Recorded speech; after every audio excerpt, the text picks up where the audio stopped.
Tingnan niyo po mga kababayan ang nagiging asal ni Harry Roque sa publiko. Tingnan niyo po yung ginagawa niya na ipinapakita po niya sa publiko.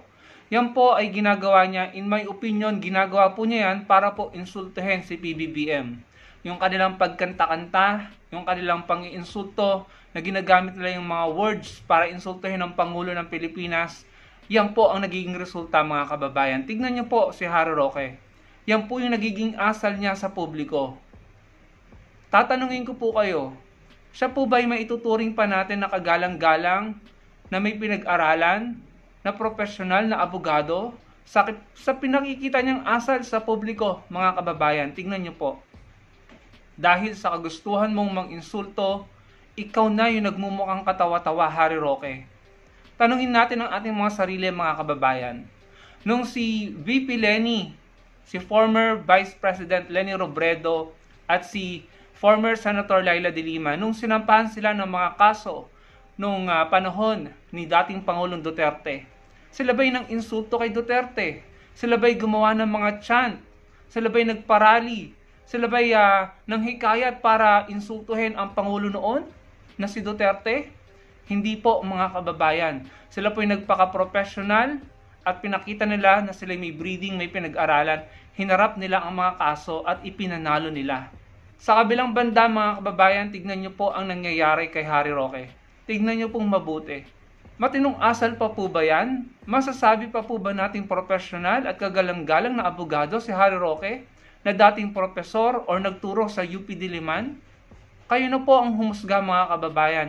Sa kagustuhan mong mang-insulto dahil ikaw ay nakakaramdam siguro ng takot at hindi mo maipagtanggol ang sarili mo laban sa mga ipinupukol sa iyo na akusasyon dahil siguro alam mo ang totoo at alam na nakikita namin na parang ikaw tumatakas at naghahanap ng asylum. Bakit, Harry Roque? Meron ka bang kinakatakot? Sa kagustuhan mo na ipakita yung pang-iinsulto mo sa presidente. Tignan mo yung nagiging asal mo sa publiko, nagmumukha ka ng katawa-tawa. Hindi na po siya karespeto in my opinion mga kababayan. Ano kaya ang masasabi or nasasabi ng kanyang mga kamag-anak at mga malapit na kaibigan sa kanyang pinapakita sa publiko, sa kanyang nagiging asal? Kung yan na mismo ang landas na gusto mong tahakin, na ikaw na mismo nagbababa sa sarili mo, na ikaw na mismo nagpapakita sa publiko ng mga asal para ikaw ay bastusin at hindi irespeto ng mga tao, nasa sayo yan. Kung gusto mong gawin yan, wala kaming magagawa, pero ang sasabihin namin sa iyo, Harry Roque, hindi mo maipagtatanggol sa korte at hindi mo mapapatunayan na inosente ka sa ganyang sistema mo, sa ganyang style mo. Walang patutunguhan yan kundi ang magiging kawalan ng respeto ng mga tao sa iyo at sa pagiging abogado mo. So good luck sa iyo dyan. Ito pa mga kababayan, isang DDS na talaga namang nasobrahan na ang pagiging panatiko na lahat ng pamilyang Duterte gusto niyang maging presidente. Saan ka naman nakakita ng ganun? Meron bang monopoly ang pamilyang Duterte ng pagiging magaling na pinuno? Tingnan nyo, yung kay Kitty Duterte gusto niyang gawing presidente si Kitty Duterte sa taong 3000. By that time, year 3000, malamang sa malamang mahigit 900 years old na si Kitty Duterte kung siya ay mananatiling buhay. Baka nga po wala na pong tao ng mga panahon na yun dahil sa climate change or global warming. Baka nga po wala na pong mundo by year 3000 dahil sa mga sunod-sunod na nangyayari na nagpapakita na maaari na pong mawala ang mundo.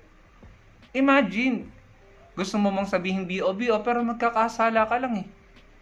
Sana man lang ginawa mong year 2050 or year 2060, at least katanggap-tanggap pero year 3000, my goodness mga kababayan, ganyan na ba sila ganyan na ba ka-problematic ang edukasyon sa Pilipinas? Proud na proud pa. Mga DDS naman. Okay, siguro wala na kami magagawa sa pagiging panatiko nyo, pero itama nyo naman yung mga ginagawa nyo. Nagmumukha na kayong katawa-tawa. Pinapakita nyo lang sa publiko na tama, na tinatawag kayong 80-80. Simpleng Diyos me. Mga kababayan, kung sa ganyang bagay ay hindi nyo pa nagagamit ang talino nyo, paano nyo pa maipagmamalaki sa amin or papatunayan sa amin na tama ang mga desisyon nyo sa pagpili ng mga leader ng bansa? Hindi po ba? Eto pa mga kababayan, nadulas po si Maharlika, pakinggan nyo pong mabuti. Kayo na po ang humusga, tila inilaglag po niya si VP Sara. Pakinggan nyo po. I have another question. So, sino ang nag-utos sa'yo para sabihan ako, si Harry Roque, na hindi pwede mag-Marcos-Marcos, magbangag-bangag, at sino talaga ang nag-utos sa inyo, sa grupo ninyo, na mag-ex yung isang babae? Kasi na-confirm namin sa Office of the Vice President na walang ganong instruction. I mean, na-confirm namin sa Office of the Vice President na walang ganong instruction. I'm not here para magkagulo. Ayun, na-confirm daw ni Maharlika sa Office of the Vice President na walang ganong instruction. So, ibig sabihin ba nito, they take orders or instruction from the Office of the Vice President sa mga pinagagagawa nila? Yung pagkanta-kanta nila ng bangag-bangag-bangag. Sinabi niya, wala daw orders ang OVP or si VP Sara na itigil yon. So, ibig sabihin ba nito, they take orders from OVP para gawin yung mga ginagawa nilang pang-insulto sa presidente? Kayo na lang po ang humusga, mga kababayan. Narinig niyo naman po ang sinabi ni Maharlika. So, sa aking palagay, yan po, nilaglag na po niya ni Maharlika yung OVP or si VP Sara. Imagine that. So, ibig sabihin, you take orders from OVP or from VP Sara to do what you do. Ang lala, mga kababayan. Sobrang lala ng pinaggagawa nila.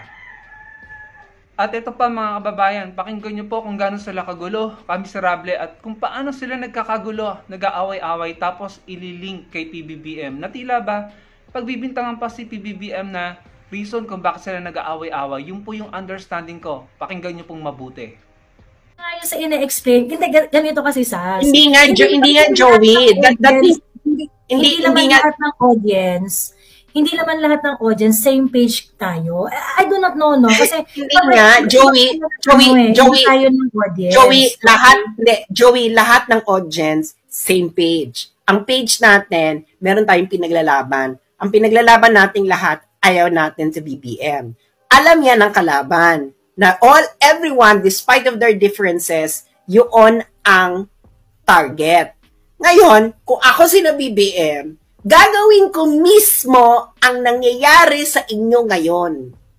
And they have all the capacity to devise, pay, organize, etc., and plan better than you because for the simple reason that they have money and more organized. So do not think that what you're doing with your less money and less organization is better than them. Let's just get real. Simple. So ngayon, and I'm addressing everyone, you don't have money. You don't have organizational. All you have is your passion. Do you know how the best way to defeat passion? And that is to actually do exactly this. Wala kayong pera. Wala kayong pera. Wala kayong organization. O di, anong gagawin ko? Di magtanim na lang ako ng kung anong mga dapat kong tanimin dyan hanggang kumagat silang lahat. At pag kumagat silang lahat, sila nang mag-aaway-away. And because of that, everyone na nanonood sa inyo, your audience, their audience, kayong mga lahat ng mga vlogger kayo, you will be divided like how Moses divided the Red Sea. And because it's divided, Moses and his follower were able to pass through the sea unscathed. Ganun lang kasimple yan. Mag-survey kayo sa mga followers ninyo. Ano ba? Ano nangyayari? Di ang nag-aaway-away na kayo. Wala na yan. Hindi na makikinig yan. Nangyari na yan noon before. Yung mga ganitong away-away na ganito. Na, yun nga, nangyari na yan before. Hindi nga naintindihan ng tao. Kasi nga, nobody's explaining it. Yun yung naintindihan to Joey ng tao. Naintindihan to why is it happening again? It's happening. Diba? Hindi naintindihan ng tao. Nangyayari.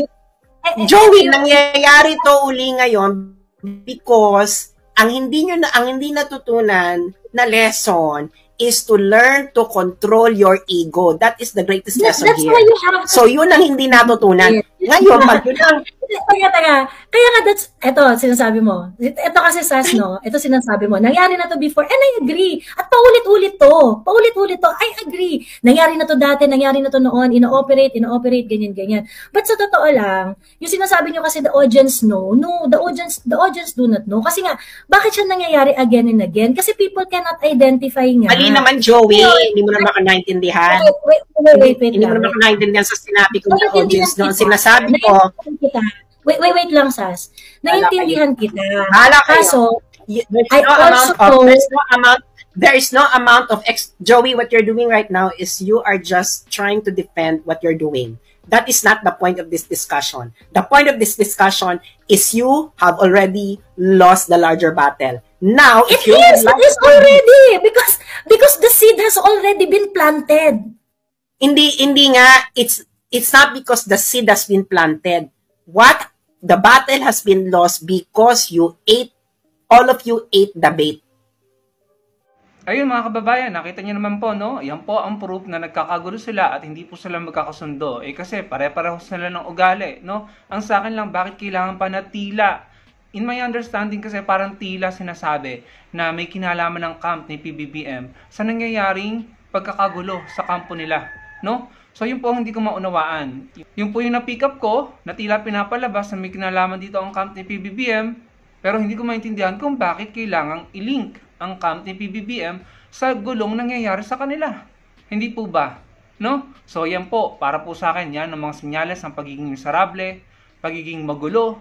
Hindi sila nagkakasundo, sila mismo. At mahirap po kung sila po ang mamayagpag at magtagumpay na pipili ng namumuno sa bansa natin. Kung sila nga po, hindi nagkakasundo, no?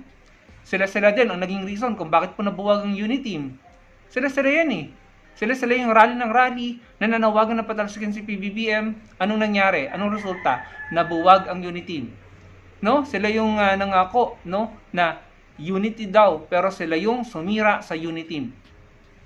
Bibigyan pa ba natin ng pagkakataon ng mga ito na pumili ng panibagong pinuno kung sila mismo at mga pinunong sinusuportahan nila, mga politikong sinusuportahan nila ay hindi mapapagkatiwalaan at magugulo, problematic. So kayo na po ang humusga, mga kababayan. Salamat po sa panonood.